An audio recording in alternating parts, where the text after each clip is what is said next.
especially in today's day and age. to offer. I mean, philosophy in general, but the idea of taking a good look at what you know and how, and like with what degree of certainty. Uh, especially when you like lose faith in the institutions that you rely on for so many things. It's and particularly the ones that you rely on for knowledge and for kind of maintaining your way of life.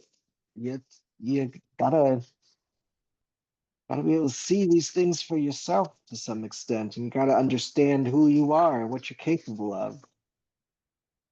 So actually talking a little bit about on Sunday with one of my buddies about like um, true things and the he actually I think ended up bringing up like a brain in a vat, and I was like, Hmm. you Hmm.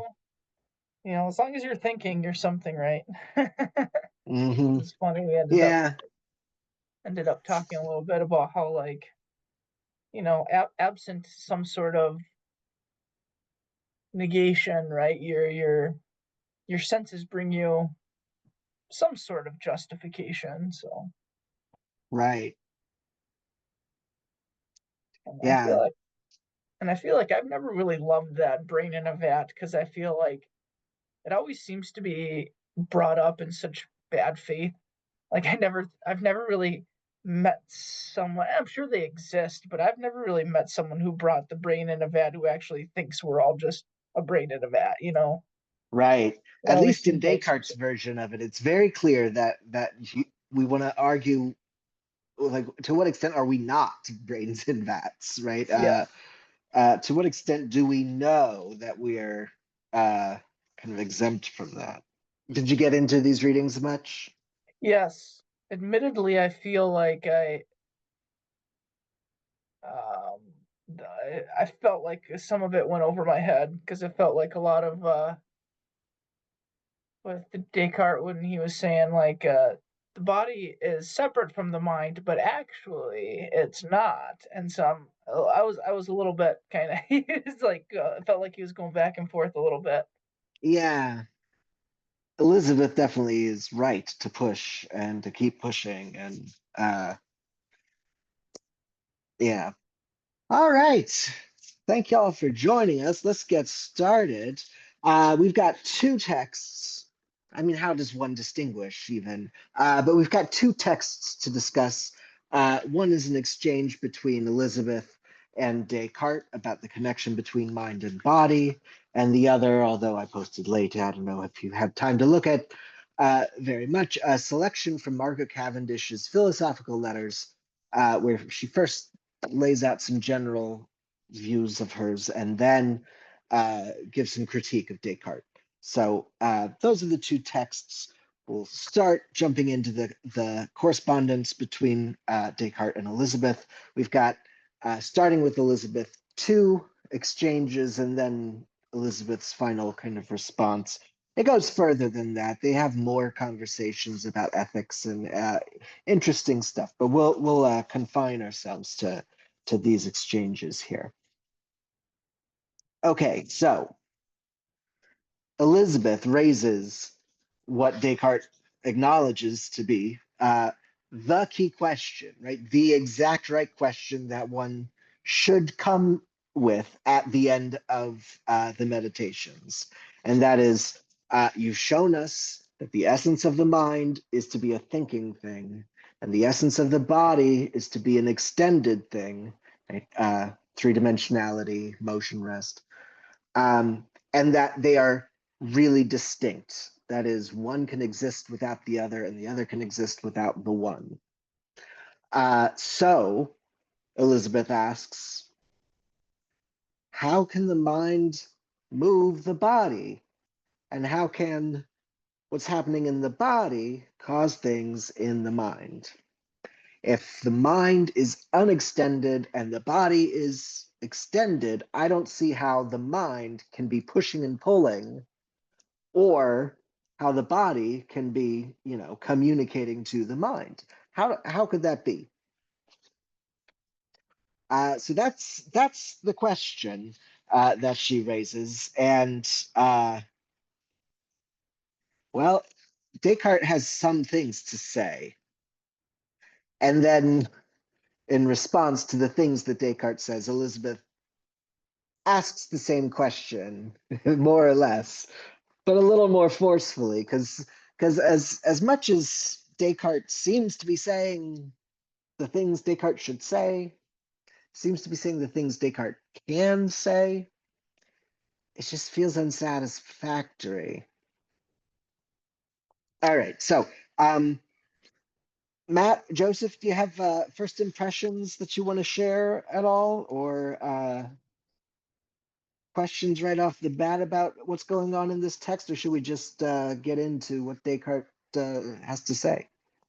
Well, I know I, for one, am glad that you brought that up, that she kept wanting the answer because I felt that same way reading that.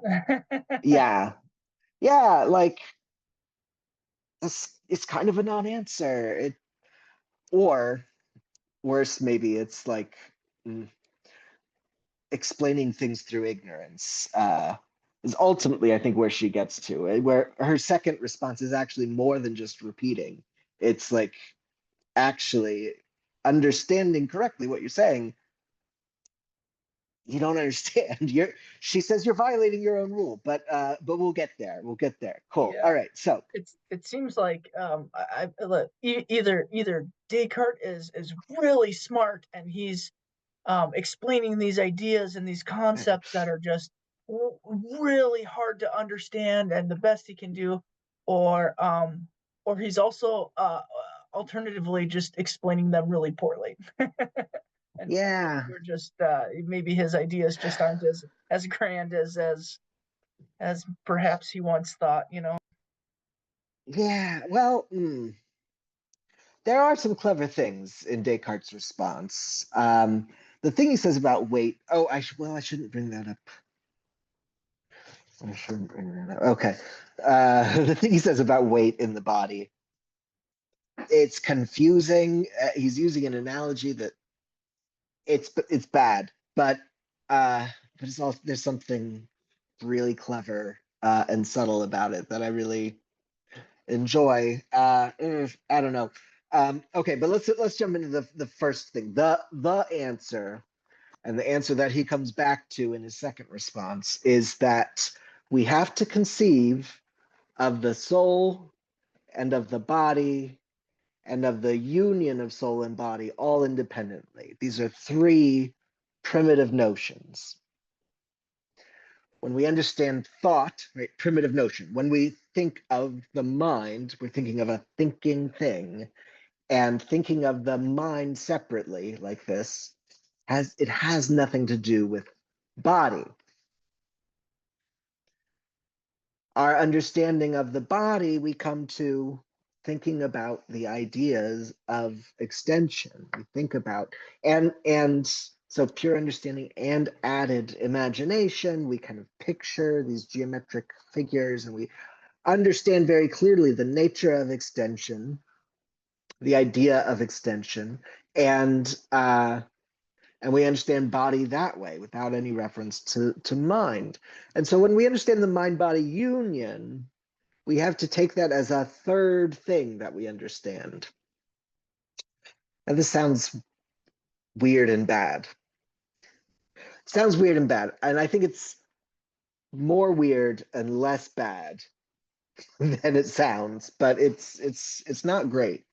But it's not quite as bad as it sounds. Okay, so Elisabeth is right to like stress this point here. Like, hey, you're saying that the mind body union needs to be understood without reference to the mind, without reference to the body. I'm not sure that makes sense. Why would it be separated like that? Why would we understand it that way? And um, I think part of the answer is that Descartes is still kind of not thinking of himself as an embodied thing. He's thinking of himself as a thinking thing. First and foremost, right? That I, that uh the thing he identifies with himself is the pure understanding. So, yourself as a mind, and how do you have access to these different things? How does the mind have access to the mind? Well, there's an idea of thought. You can examine your idea of thought and think about what it is to be a thinking thing and understand the mind that way. Okay, then from within the mind, you understand the nature of body. Helps to imagine, right? It helps use your imagination. That thing in the mind that pictures for you, right? That pictures things. So, you know, think of a think of a point. Think of a point in motion. Now you're thinking of a line. Think of a line in motion. This is how Hobbes describes these things. Think of a line in motion, and you're thinking of a plane. Think of a plane in motion. You're thinking about a three-dimensional object now, and like we understand what length is. We understand what figures are, what quantities are. We understand all these things. So we can understand the body that way. Hi, Oliver. I'm home. I'm holding my breast because I have the hiccups. You have the hiccups? Yeah. Okay. I love you. Good night. I'll come say good night when I'm done, okay? All right. Got the hiccups. Okay, so we understand as a mind, we understand the soul by the pure intellect thinking about itself, thinking about the property of thought. And we understand the body, or what it is to be a body, by thinking of the idea of quantity and figure, thinking about extension. And we understand the union separately. Now here, like really, how do you come to have an understanding of bodies, of what it is, of what a body is? Descartes thinks by not by the senses at all, but by going out and going out in your mind, thinking these geometrical thoughts. So you're doing like geometry in your mind, and that is what lets you understand what physical bodies are, not the senses. How do you understand yourself? Introspection, reflection, the mind reflecting upon itself. How do you understand? Where does the idea of the mind-body union come from? He says we can think about it confusedly in the pure understanding. We can picture it confusedly in the imagination. We really understand it the most clearly through the senses, which means a few things. One, we're not going to ever understand it that clearly, but also we like just convinced of it. I've been, well, how far afield do I go? I've been looking at this critical thinking project and looking at how do we come to this knowledge? How do we know this thing or that thing, right? And thinking about how the mind works that we get access to those kinds of facts, access to these features of the world, right? And that's the kind of thinking that's going on here, right? Descartes says, hey, we come to understand what the mind is through the pure intellect, thinking about itself. And we come to understand what the body is through the pure intellect, really, with the help of the imagination, thinking about, geometry, basically. And our access to the mind-body union is primarily through the senses. Now, the senses don't give us that clear knowledge, but that is the access that the mind, that us up there, I say up there, but there's no location for the mind for Descartes, not really. But for the mind-body union, up there. So the senses don't give us like the kind of knowledge that the pure understanding can give us. So we're kind of, when it comes to mind-body union, we're not going to be looking for the same degree of certainty if you're Descartes, because you're kind of disconnected from this chain of reasoning that's supposed to get you certainty about all these things. Your access, yeah, is mediated through the senses, right? You conceive it best, right? How does the mind? Actually, the how is real sketch still, right? But I know the mind-body union because I'm living it in some way, right? And because I'm experiencing it. Yeah, so I think that's kind of his answer, right? And it's not a satisfying answer. The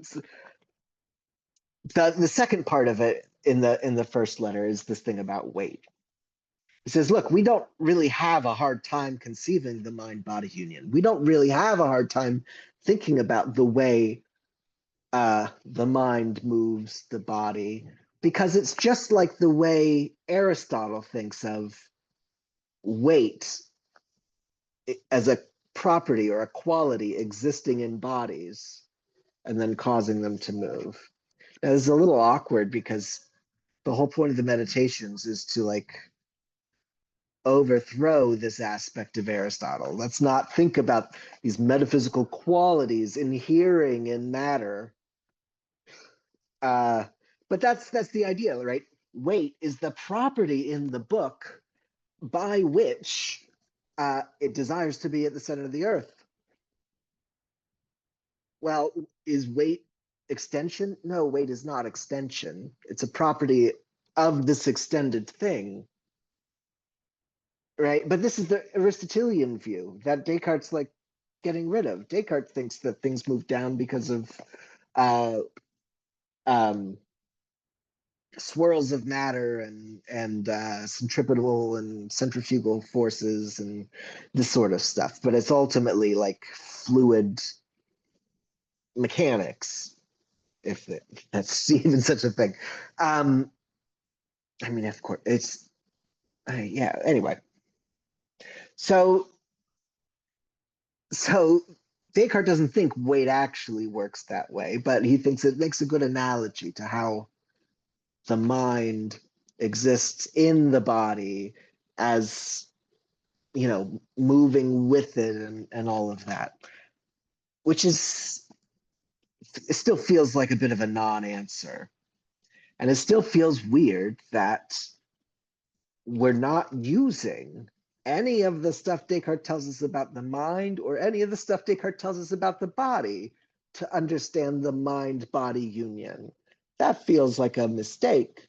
Like not just a missed opportunity, but like a failure of your theory to be like properly explanatory. So Elisabeth pushes a little further. Says the weight thing is kind of just doesn't work for me. I still want to know why and how um and she, you know, she's exactly right about all this. Um let's see. And she adds, it would be easier for me to concede matter an extension to the soul than to try to think that the soul, an immaterial thing, I'm paraphrasing now, that the soul or an immaterial thing is, you know, pushing the body around or receiving pushes from the body. It might make more sense to just think about the soul as physical, as material, which Cavendish does, which is fun. Yeah, so Descartes, his response makes it a little more clear that these primitive notions that he's talking about, there's three primitive notions. He's thinking about how the mind comes to have knowledge of them, that our knowledge of mental things starts from the idea of thought. Our knowledge of bodily things starts from our idea, right, of extension. And our knowledge of the mind-body union mostly is confused and starts from experience, from sensory experience.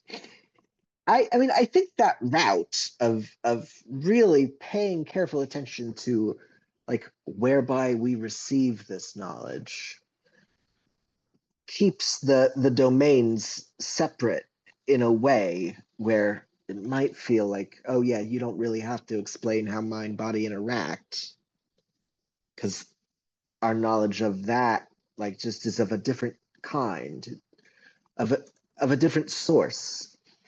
But it still feels like there should be uh, a way of understanding how these things work together. But he does say, oh, Elisabeth, if you said, so Elisabeth says that she concedes. Oh yeah, she concedes that matter. She could easily concede the soul being material, and Descartes says, okay, just use that. That's your idea of the mind-body union. Actually, this I thought was clever. It says let's rethink how we approach this, more or less. Descartes says, let's rethink how we approach this. Quite naturally, right? When we're not doing the meditations, starting from, trying to put ourselves in that brain in a vat kind of position, and then get a little bit of light from each of these ideas one at a time and build on it. In our everyday life, we start with the embodied mind. We start with the mind-body union. And we understand that, basically before the meditations, as clearly as we do after the meditations. And you feel like you're in your body, and you feel like that's you. And Descartes draws attention, right? You could think of it differently. And actually, this is what Aristotle does. And this is what Spinoza is going to do, in a way. Descartes draws attention to an aspect of the mind, the pure understanding, that is not bodily. So, as much as senses and even the imagination is kind of pertaining to the body, it's the body's experience. I mean, the experiences of an embodied mind. There is something to your mind, some part of your mind, some activity of your mind. This is how Aristotle would put it, that is non-physical, that has no bearing on the physical, and for that reason is separable from the physical, which is actually the exact same reason that Aristotle gives for finding the the um, the reasonable soul to be something that survives death, because the operations that it does when you think of the Chiliagon, or when you think of these pure concepts, these forms, is completely removed from matter. The mind's operating, what is operating on, is not coming from the material. It's not coming from. It's not imagistic.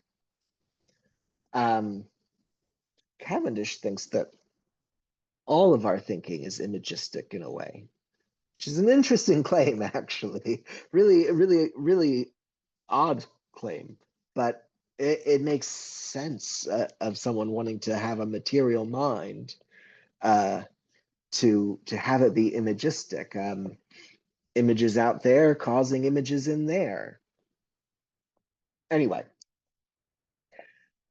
so that I think is Descartes' response. It's not great, but if you think of Descartes as trying to kind of drive souls out of the world, right? These substantial forms, these metaphysical qualities, he's gotten rid of all of them except for the rational soul, except for the one that he doesn't know how to like reduce down.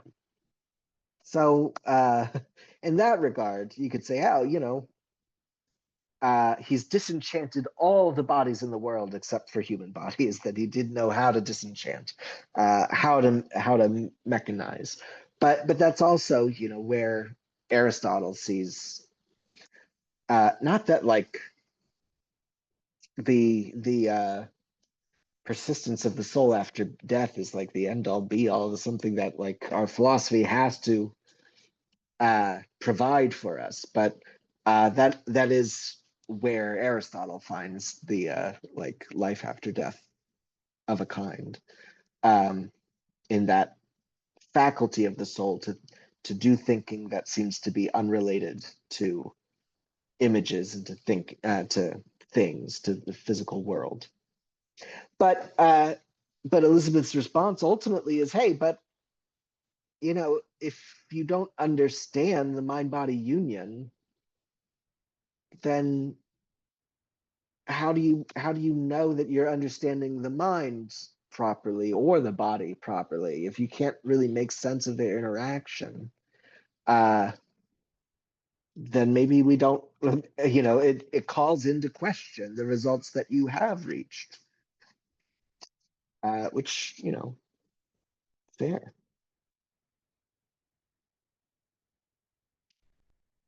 Okay. Any thoughts on the Elizabeth Descartes correspondence?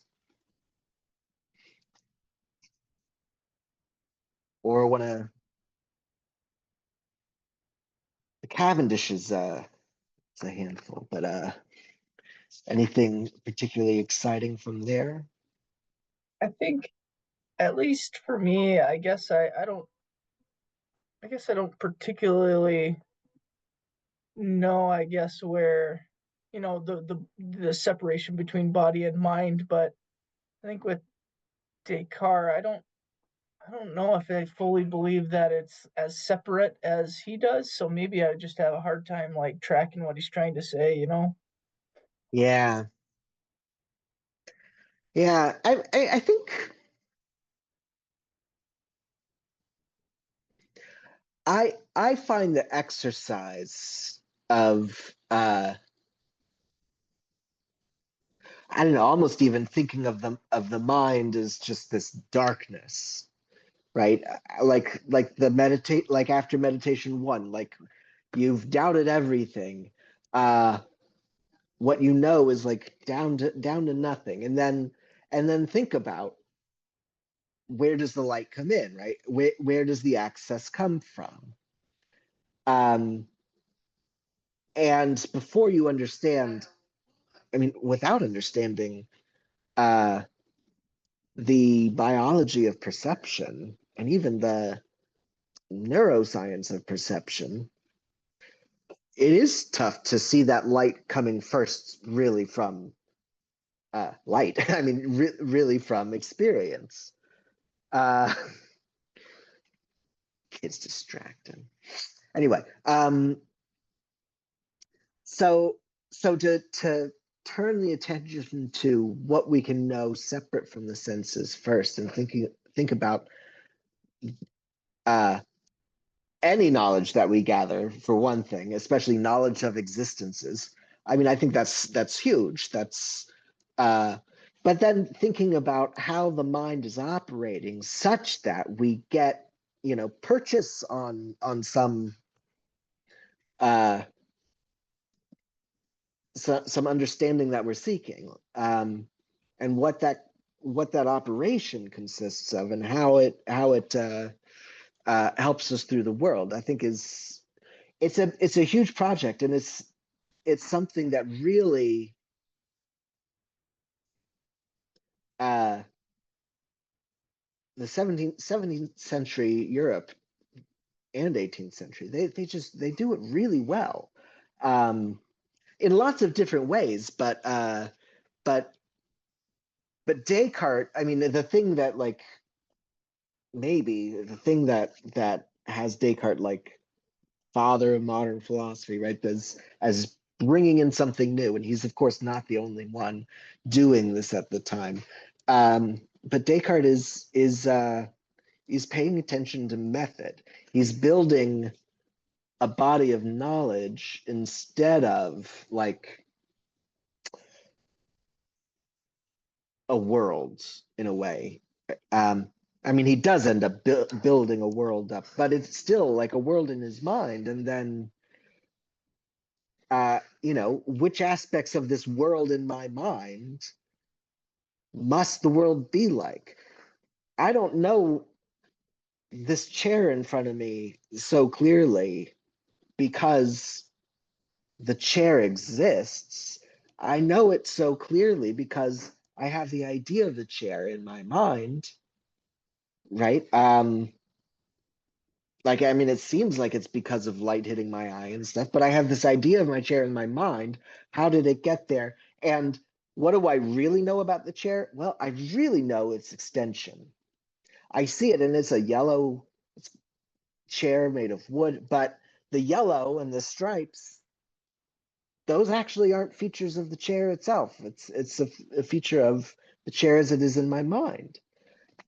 And so even the chair that I'm perceiving with the aid of the senses, I'm only really understanding that perception because of what the mind is doing, uh, because of the ideas and the way that I'm able to like analyze these ideas. So it's it's it's really interesting to the extent to which this stuff kind of stays in the mind.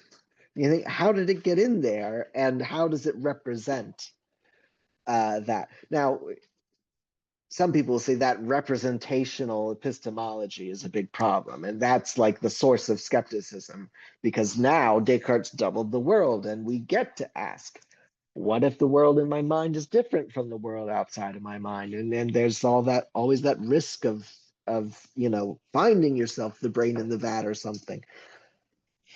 I don't know if the way out is just to never do the duplication. I think the duplication is important, right? The thinking about how do things get in there, right?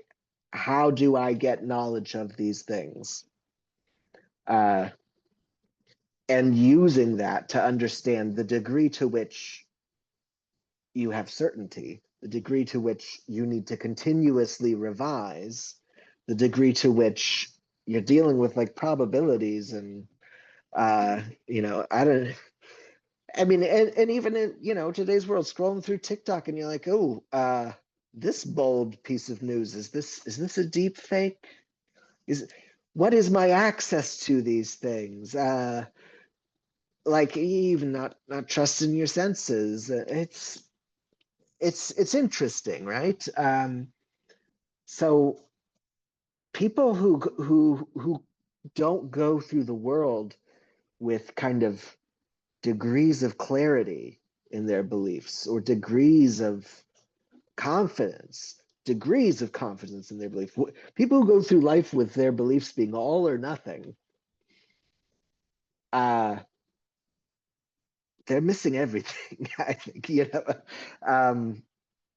And one place to find those degrees is to pay attention to how the beliefs come at all.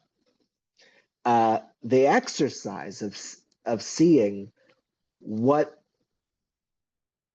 really like indubitable, what can't be doubted, versus all the things that are very reasonable to believe that you don't doubt in your everyday life, that are very reasonable to doubt. It's a powerful exercise, and then uh, uh, um, questioning the various ways, the various means of knowledge. John Locke is going to do some of the same things. Francis Bacon had already been doing some of the same things. John Locke's going to be doing some of the same things. David Hume does it very well. Kant does it weller, but Kant ends up being a lot more like Descartes in that there's a degree to which you're kind of stuck. But for Kant, you're kind of you're stuck in your experience of the world and not really knowing what the world's really like. So it's kind of a reverse of Descartes. Where Descartes, you're in the mind. You're not sure what the world. Well, yeah. I'm losing it anyway. Anyway, okay.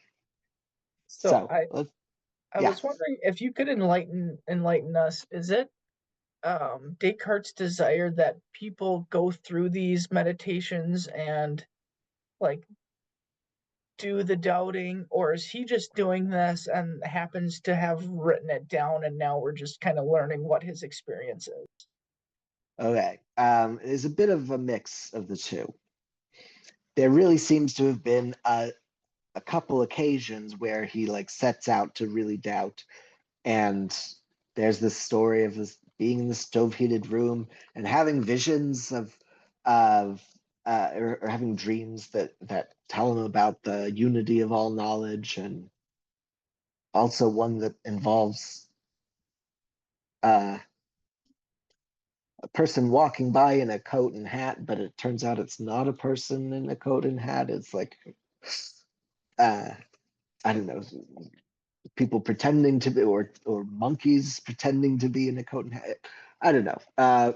So he seems to have actually gone through these things in the discourse on method. He gives a well, there's an earlier work, the rules for the direction of the understanding, where he's kind of laying out his method. He's kind of discovering his method for understanding how the mind works and how to apply the mind to discover truth.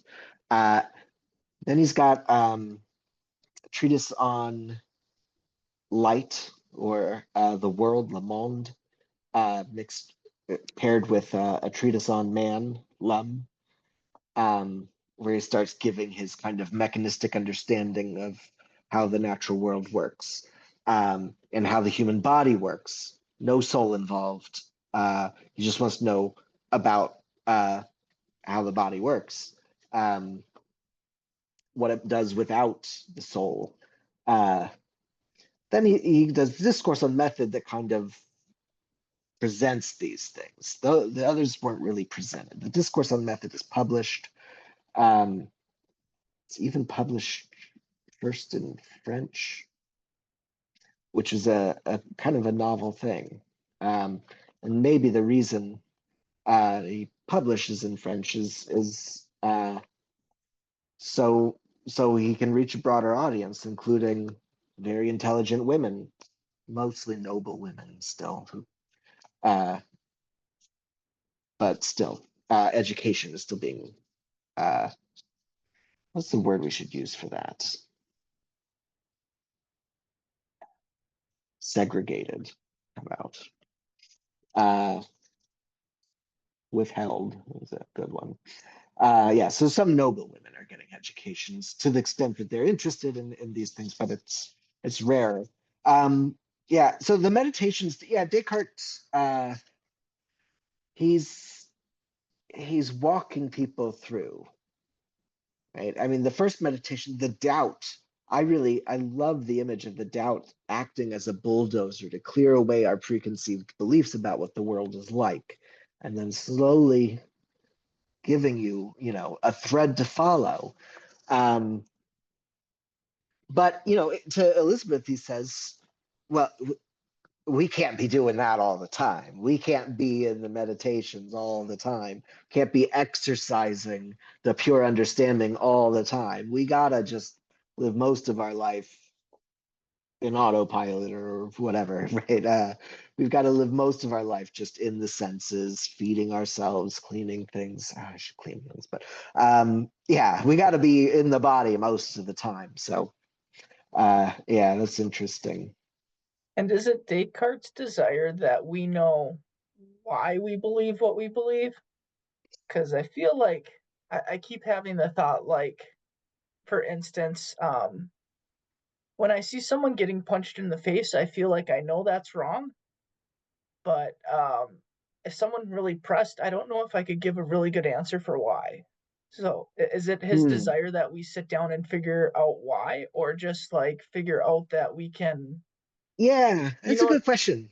Yeah, because this brings me back to Plato, where Socrates really wants us to examine our lives, to know ourselves. Of course, that know ourselves, Descartes and this human understanding project is a way of knowing oneself, right? How does one come to the knowledge? That is a kind of why do you believe what you believe? How did you come to that knowledge? And is that knowledge, is that source reputable? But I don't know, Descartes wants us to understand the way to get certainty and avoid error. And I think further, although he doesn't stress this as much, Pascal does a good job with it, to know when we don't have certainty and what to do in those sorts of situations. I don't know if Descartes, I mean, the know why you believe what you believe feels like, I mean, it feels like Socrates in some ways, but it also, it just harkens back to my evangelical upbringing too. Just something that someone says to judge people for like having beliefs. But Socrates is judging people for their beliefs quite strongly too, right? The unexamined life is not worth living. Not worth living. That's harsh. That's pretty strong. I mean, I like it's better to be Socrates dissatisfied than the fool satisfied. That's strong, but it doesn't feel quite so not worth living is harsh. That one stings a bit, yeah. Yeah. Yeah. But when you act you act the gadfly or play the skeptic, I mean it's more forgivable to use bolder terms. I don't know. It's called for when you're trying to wake people up from something. All right, let's talk about what's going on in this Cavendish stuff. Margaret Cavendish is, I find, very, very, I don't know, there's something so interesting about the way that Cavendish approaches philosophical writing. I think partly is she's got concerns about herself as a woman writer, because as much as there are women writing at the time, like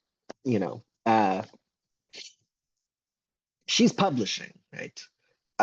Elisabeth is corresponding, um, and she's got people to talk to in lots of different courts and settings, right? So she's got a reputation, and she's got an audience of a sorts, but she's also got this personal program of like, with all the flatterers, I want to really know things, and I want to like actually have conversations about these things instead of people just telling me how smart I am all the time and stuff. So Elisabeth's definitely got that self-development and like an intellectual life. But Cavendish wants to publish, and that's a little different. And that's stepping outside of your lane in a certain kind of way. And she feels like she needs, well, I mean, she feels like that's obviously speculative, but she writes like someone who needs to justify asking for an audience. And there's definitely times where you can find her carrying water for the patriarchy in those ways too, which is frustrating. But here, yeah, she's don't judge too strongly that I'm giving these opinions about such things. And the whole conceit of the literary device of the philosophical letters is exchanging letters with another woman. So sure, she's going to write and publish, but she kind of works into the way the work is written that she's addressing another woman to maybe disarm some of the vitriol that a male audience might give her. So it's annoying, but then she'll also denigrate her own sex, which is annoying. But the philosophy that she produces is really fascinating. But the thing that I was going to say is she writes in such a diverse array of genres. Um, she does philosophy. I mean, I think Plato does this as well. She does philosophy uh, like a writer, like a novelist would, and sometimes she writes novels. And so, but the work that I find the most charming is called Poems and Fancies, and she's got all these poems about atoms and then about fairies. Fairies actually applies here. Some of the times she writes, she employs fairies, and the point is to say, hey, look, if we imagine fairies as these tiny beings that like uh, supernatural beings, maybe in a way that like are get in your mind and give you funny ideas and stuff and push things around. Uh, well, they'd have on Descartes' ideas the advantage that at least they're physical. At least we could understand how they could move things around in the brain, being very tiny things that can get in there, right? But so I don't know. The skeptic in me has really enjoyed literary philosophers because it's very clear that you're trying to get at the true through the false.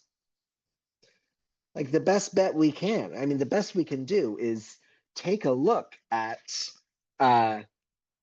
at the world through a number of distorted lenses and kind of understand what that gives us. So when she writes poetry about atoms, and then in her treatises is like, I'm not really an atomist, but I think it's good material for poetry, and we should build these fanciful like philosophical systems to understand them better. I mean, yeah, she's pursuing the true through the false, I think. Yeah, and then so here she's got some introductory comments about God and the world and what kinds of things exist. And then she has commentary on the writings of Thomas Hobbes, who's maybe also a materialist, maybe.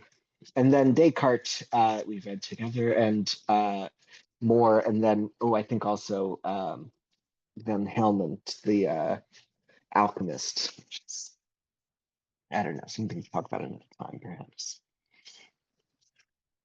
All right, so Cavendish's depiction of the world here is very different from Descartes', right? Descartes has this dualism of uh, thinking stuff, thinking stuff and then extended stuff, and somehow they seem to interact, or maybe not interact, but the ensouled body is another thing. Cavendish doesn't have this problem because she's just a materialist.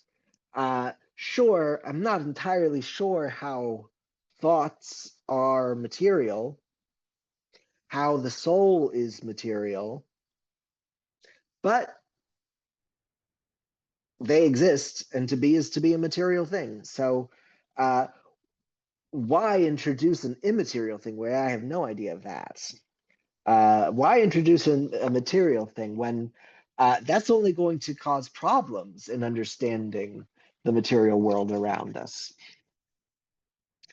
She has a god, maybe, uh, but the God is supernatural. So we're not going to try to understand or explain God. God is beyond the natural world, beyond us. Um, God is infinite. She says makes some claims about God, um, but God is beyond the natural world. So when we're talking about the natural world, we're talking about nature. We're talking about still a material thing, but a thinking thing, a living thing, uh, an extended thing. a knowing thing too, though. As much as Cavendish is a materialist, the world that she describes sounds enchanted. Maybe it's the poet in her, um, but everything is moving. Everything is life. Everything is knowing. Everything is sensible. Where people tend to kind of overread, I think, the distinction between well, just people, of course, use these ideas to do lots of damage, but people kind of overplay the distinction between human understanding and animal understanding in Descartes. The human body can do a lot of the understanding stuff in Descartes without the mind at all. Cavendish erases it. Animals have experienced like we have experienced. Animals kind of think imagistically like we think imagistically. We've got thoughts, we've got sensations. Your hand has sensations of its own, right? It doesn't have to be localized into one part of the brain, or have the mind, sitting in the. Ooh, actually, he describes the image of the mind sitting in the brain like a spider, collecting. Oh, I loved that.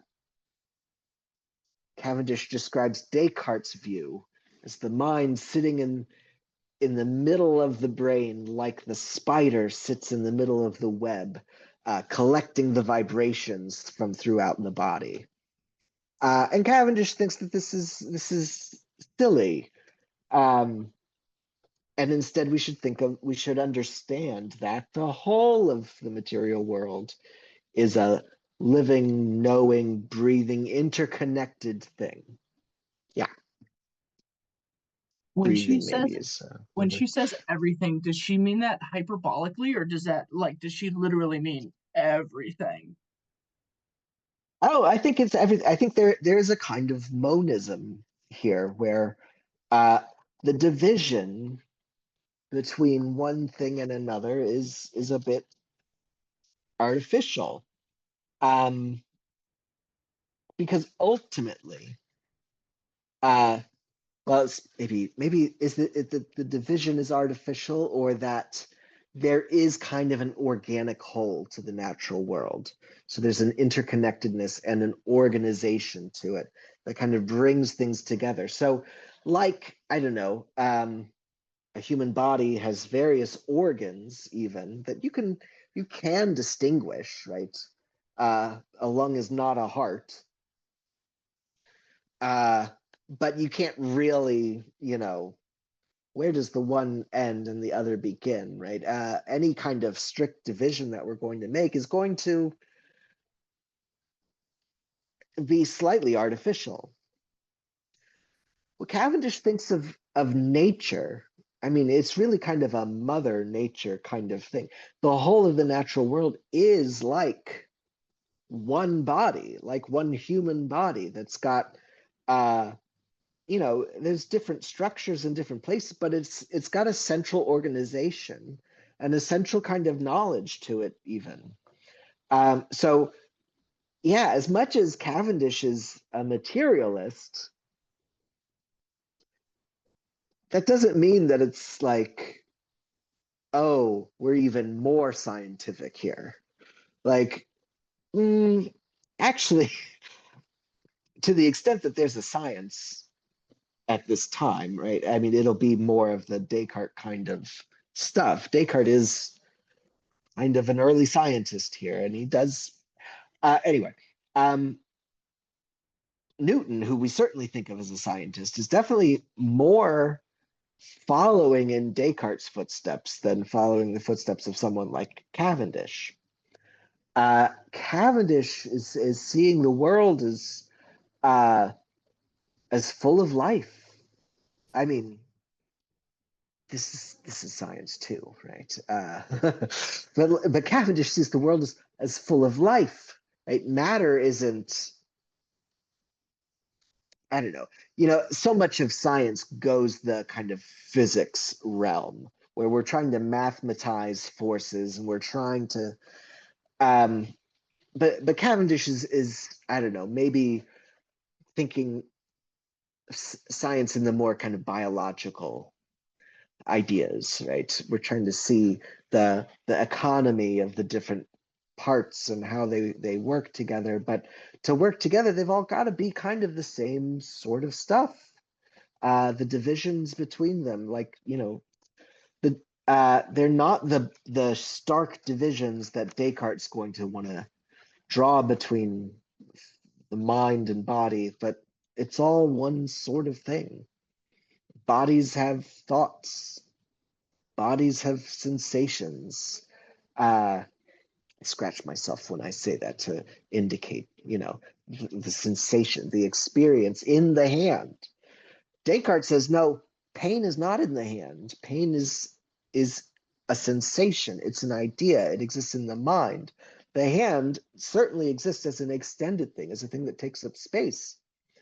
But the pain is the mind's feeling of the body, right? It's not a property of body per se. But Cavendish is like, no.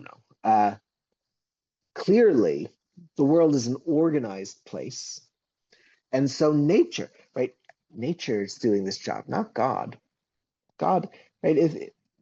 Maybe there's a deist God, but nature is organized as a coherent whole. So nature has to have the knowledge of how things go. So knowledge needs to be part of this physical natural world. It's an interesting view.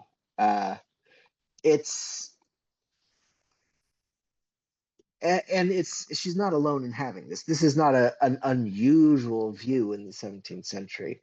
Actually, we'll see to what extent we think Cavendish is like Spinoza.